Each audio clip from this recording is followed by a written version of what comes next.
Hello everyone, कैसे हैं आप सब लोग। Welcome to our channel. I hope सब लोग अच्छे होंगे, समर वेकेशन को एंजॉय कर रहे होंगे और सबका क्लास 10 का भी रिज़ल्ट आ चुका है एंड मैंने भी देखा काफ़ी अच्छा रिज़ल्ट आया है।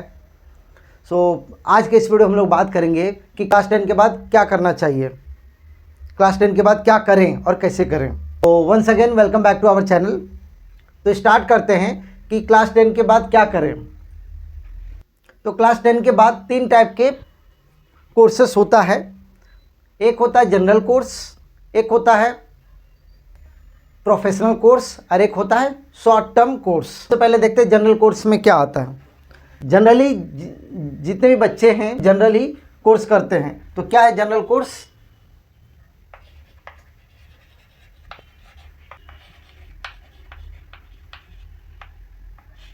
एक होता है इसमें साइंस, फिर होता है कॉमर्स और होता है आर्ट्स। तो साइंस में 2 पार्ट है, एक है पीसीएम और दूसरा है पीसीबी। पीसीएम क्या है? पीसीएम मतलब होता है फिजिक्स केमिस्ट्री मैथ्स और पीसीबी मतलब क्या होता है? Physics chemistry biology. तो पीसीएम से क्या होता है, अगर आपका मैथमेटिक्स बहुत अच्छा है और अगर आपको साइंस लेना है तो आपको पीसीएम लेना चाहिए। तो पीसीएम करने के बाद क्या कर सकते हैं आप? इंजीनियरिंग में जा सकते हैं। ठीक है, तो इंजीनियरिंग में भी बहुत सारे ब्रांचेस है। और पीसीबी में क्या होता है? इसमें मेडिकल साइंस होता है। पीसीबी मतलब फिजिक्स केमिस्ट्री बायोलॉजी। तो ये दोनों में फिजिक्स और केमिस्ट्री कॉमन है। तो डिफरेंट क्या है? मैथमेटिक्स, और मैथमेटिक्स इंजीनियरिंग के लिए काफ़ी इम्पॉर्टेंट है और मेडिकल साइंस के लिए बायोलॉजी।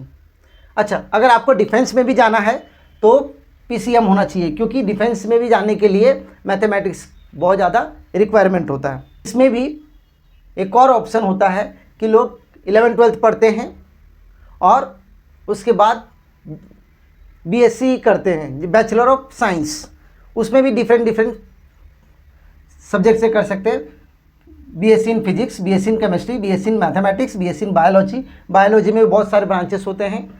बॉटनी है, जूलॉजी है, माइक्रोबायोलॉजी है। अच्छा, इसमें से और ये तो 3 सब्जेक्ट रहेंगे कोई भी।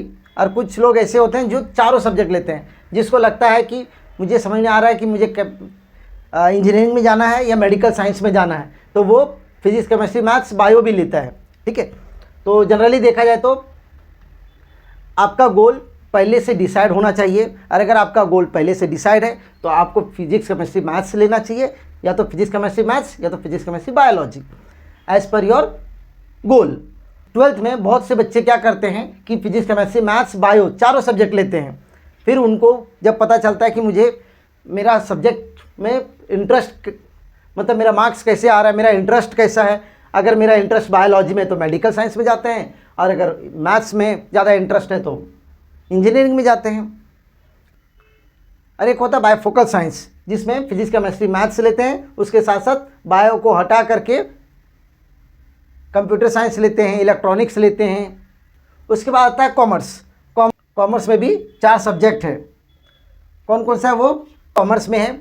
अच्छा, कॉमर्स में जाना है तो जिसको इंटरेस्ट है सीए के लिए है, चार्टर्ड अकाउंट, या फिर बैंकिंग में इंटरेस्ट है तो वो कॉमर्स ले सकता है। तो कॉमर्स में है accountancy, business study, economics and mathematics. बहुत बार बच्चे लोगों को मैथ्स में इंटरेस्ट नहीं होता है तो वो लोग ऑप्शनल सब्जेक्ट लेते हैं एसपी। तो ये सब आपको क्लास 11 या 12 में डिटेल्स में बताया जाएगा। ठीक है, तो अगर मैथ्स नहीं लेना है तो एसपी ले सकते हैं, और जिसका मैथ्स अच्छा है वो मैथ्स लेते हैं, क्योंकि बैंकिंग में जाना है तो मैथ्स का भी इम्पॉर्टेंस है। मार्केटिंग फील्ड में भी जाना है तो मैथ्स बहुत इंपॉर्टेंट है। उसके बाद आता है आर्ट्स। आर्ट्स में कौन कौन सा सब्जेक्ट होता है? आर्ट्स में होता है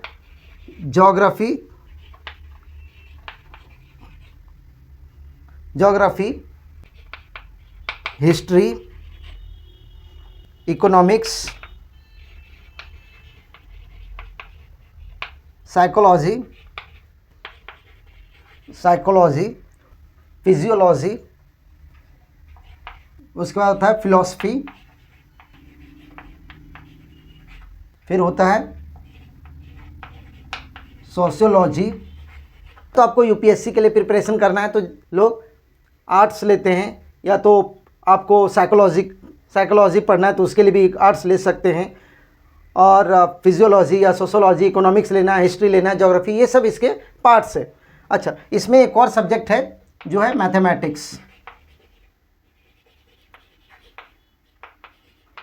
साइंस और आर्ट्स का जो मैथ्स होते हैं वो दोनों कॉमन होते हैं, और ये दोनों के कंपेयर में कॉमर्स का जो मैथमेटिक्स है वो इजी होता है। तो ये है जनरल कोर्सेस। उसके बाद आता है प्रोफेशनल कोर्स।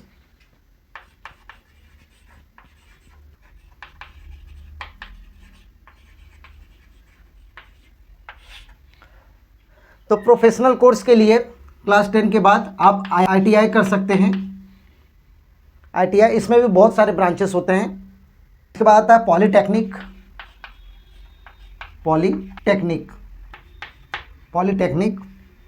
उसके बाद आता है पैरामेडिकल। तो ITI में भी बहुत सारे ब्रांचेस होते हैं, उससे हम लोग कर सकते हैं डायरेक्टली 10th के बाद ITI। अगर ITI हो जाता है तो डिप्लोमा के सेकेंड ईयर में जा सकते हैं, और डिप्लोमा कंप्लीट हो गया तो इंजीनियरिंग के सेकेंड ईयर में जा सकते हैं। उसके बाद आता है पॉलीटेक्निक में भी क्या है, बहुत सारे इंजीनियरिंग के कोर्सेस होते हैं, इसमें होते हैं। उसके बाद आता है पैरामेडिकल में भी कोर्सेस होता है। ये डिपेंड करता है कि आप क्लास 10 के बाद करें या 12th के बाद करें। अगर आप क्लास 10 के बाद कर रहे हैं तो बहुत सारे मतलब डिप्लोमा के कोर्सेस कर सकते हैं। जैसे पैरामेडिकल में क्या क्या आता है, मेडिकल लैब टेक्नोलॉजी होता है, MLT बोलते हैं, MLT, मेडिकल लैब टेक्नोलॉजी। अगर डिप्लोमा में करते हैं तो DMLT बोलते हैं, और बैचलर डिग्री में करते हैं क्लास 12 के बाद तो BMLT बोलते हैं। उसके बाद आता है डायलिसिस टेक्नीशियन। पैरामेडिकल मतलब part of the medical team. Operation theatre technology भी पैरामेडिकल के पार्ट्स में आता है। तो बहुत सारे पैरामेडिकल के भी कोर्सेस है। तो ये था प्रोफेशनल कोर्सेस। उसके बाद आता है शॉर्ट टर्म कोर्सेस। तो शॉर्ट टर्म कोर्सेस क्या होता है, शॉर्ट टर्म कोर्सेस में क्या आएगा, डिप्लोमा इन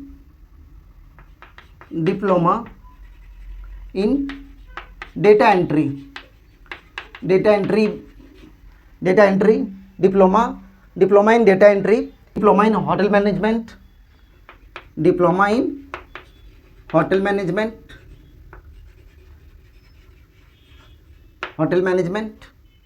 उसके बाद आता है डिप्लोमा इन साइबर सिक्योरिटी। फिर आता है डिप्लोमा इन इवेंट मैनेजमेंट। जितने भी शादी वगैरह फंक्शन वगैरह होता है उस इवेंट को मैनेज करना, उसका डिप्लोमा करना, वो सब है short term courses. Diploma in photography,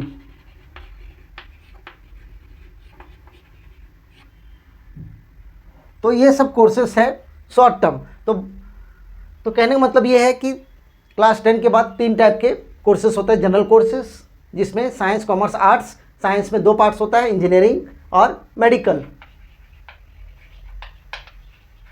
medical. Commerce में अगर CA बनना है या बैंकिंग में जाना है तो कॉमर्स, या आर्ट्स हो गया UPSC का प्रिपरेशन करना है। अच्छा, ज़रूरी नहीं कि आप आर्ट्स से ही UPSC का प्रिपरेशन कर सकते हैं, वो कॉमर्स से भी कर सकते हैं और साइंस से भी कर सकते हैं। उसके लिए आपको बैचलर डिग्री चाहिए। बैचलर डिग्री होने के बाद आप कहीं से भी कर सकते हैं, ठीक है।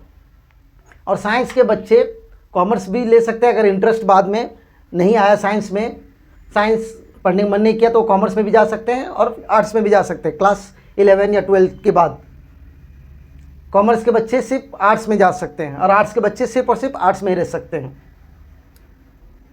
बट मेरा एक ही सजेशन है कि आप जब भी कोई भी कोर्स चुनें तो अपने फ्रेंड्स या फिर आपके रिलेटिव्स के बोलने से ना चुनें। आपको क्या फील होता है, आप उस सब्जेक्ट के बारे में क्या जानते हैं, आपका कितना इंटरेस्ट लेवल है, उसके अकॉर्डिंग ही आप अपने सब्जेक्ट स्ट्रीम को सेलेक्ट करें। और वैसे भी आपको सबका सुनना है बट करना अपने मन का है, क्योंकि आपको कितना इंटरेस्ट है, क्योंकि आपको ही पूरे साल तक पढ़ना है, उसको आपको ही पूरा साल तक झेलना है। तो इसलिए जो भी आप स्ट्रीम चुने सोच समझकर चुने। साइंस अगर लेते हैं तो इंटरेस्ट के साथ साथ हार्ड वर्क बहुत ज़्यादा इंपॉर्टेंट है। ऐसा नहीं कि कॉमर्स और आर्ट्स इजी है। कोई अगर पूछे कि आर्ट्स इजी है क्या, नहीं, कोई भी स्ट्रीम इजी नहीं है, सबके लिए टाइम देना है। बट आपका कितना इंटरेस्ट लेवल है वो डिसाइड करता है कि आपको कौन सा स्ट्रीम लेना है। आई होप ये वीडियो आप लोगों को पसंद आया होगा। अगर वीडियो अच्छा लगे तो लाइक शेयर सब्सक्राइब करना और अपने फ्रेंड्स में भी शेयर करना। Thank you so much, have a good day.